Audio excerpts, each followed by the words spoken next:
अन्य समाचारों पर नजर करिए। राज्यना अलग अलग जिल्लामां આજથી વરસાદની શક્યતા। આગાહીકાર અંબાલાલ પટેલે 7 જુલાઈ સુધી વરસાદની આગાહી કરી। પંચમહાલ, મહીસાગર, વડોદરામાં આજે વરસાદની શક્યતા વ્યક્ત કરવામાં આવી। ઉત્તર ગુજરાતના કેટલાક ભાગોમાં પણ વરસાદનું અનુમાન તેમણે વ્યક્ત કર્યું છે। કાલથી સૌરાષ્ટ્ર અને કચ્છમાં પણ વરસાદની ગતિવિધિ વધવાની આગાહી કરવામાં આવી। 2 અને 3 જુલાઈના રાજ્યભરમાં વરસાદનું અંબાલાલ પટેલનું અનુમાન। દરિયામાં કોઈ સિસ્ટમ સક્રિય ન હોવાથી વરસાદ આવવામાં વિલંબ થયો છે। વેસ્ટર્ન ડિસ્ટર્બન્સમાં વરસાદને કારણે વિલંબ થયો હોવાની વાત અંબાલાલ પટેલે કરી। હવામાં ભેજનું પ્રમાણ ઓછું હોવાથી વરસાદ ન વરસ્યો। 3 અને 4 જુલાઈ દરમિયાન બંગાળ ઉપસાગરમાં લો પ્રેશર બનવાની શક્યતા તેમણે વ્યક્ત કરી। બંગાળના ઉપસાગરમાં ડીપ ડિપ્રેશન સર્જાઈ શકે છે। બંગાળની ખાડીમાં સિસ્ટમ બનતા દક્ષિણ ગુજરાતના ભાગોમાં વરસાદ વરસશે।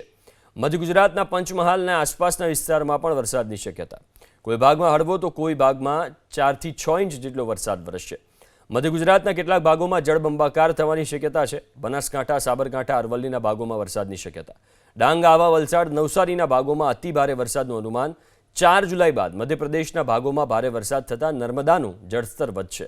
16 જુલાઈની આસપાસ મધ્યપ્રદેશ, રાજસ્થાનના સરહદી ભાગોમાં વરસાદ વરસી શકે છે। 2 અને 3 ઓગસ્ટ દરમિયાન રાજ્યમાં અણધારા વરસાદની શક્યતા છે।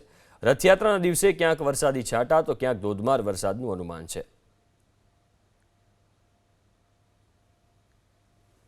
તારીખ 29-30 જૂનથી જ વરસાદ આવવાની શક્યતા રહેશે અને આજકાલમાં લગભગ પૂર્વ ગુજરાતના ભાગોમાં વરસાદ થવાની શક્યતા રહેશે, જેમાં પંચમહાલના ભાગો, આ ઉપરાંત કેટલાક વડોદરાના છૂટા છવાયા ભાગોમાં અને અન્ય બીજા ભાગોમાં વરસાદ થવાની શક્યતા રહેશે। આ વરસાદ હળવો થવાની શક્યતા રહેશે। કદાચ ઉત્તર ગુજરાતના અન્ય કોઈ ભાગોમાં પણ વરસાદ થઈ શકે, પરંતુ તારીખ 29-30માંથી સૌરાષ્ટ્રના કેટલાક ભાગોમાં પણ વરસાદ થવાની શક્યતા રહેશે। એટલે તારીખ 29-30માં વરસાદનું પ્રમાણ ધીરે ધીરે વરસાદ ઓછો હોવા છતાં ચોમાસાના બીજા રાઉન્ડના પડઘમ વાગવાની શક્યતા રહેશે।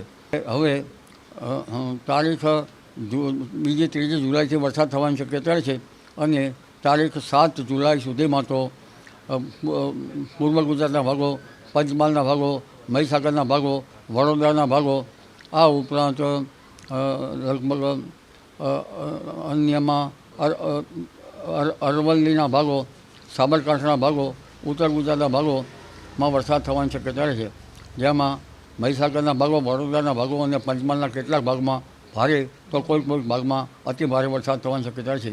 કેટલાક ભાગો જળબંબાકાર થઈ જવાની શક્યતા રહેશે, પરંતુ અષાઢી બીજની સમી સાંજની વીજળી થાય તો વરસાદ સારો આવે। વીજળી સમી સાંજની થવી જોઈએ અને આ વીજળી લગભગ સર્પાકારની, સફેદ આકારની થવી જોઈએ અને લબક ઝબક કરતી વીજળી થવી જોઈએ। જો લાલ ભડકવાળી વીજળી થાય તો વાયુ ફૂંકાય અને વરસાદ બરાબર આવે નહીં। એટલે હવે ધીરે ધીરે વરસાદની શક્યતા વધી રહી છે।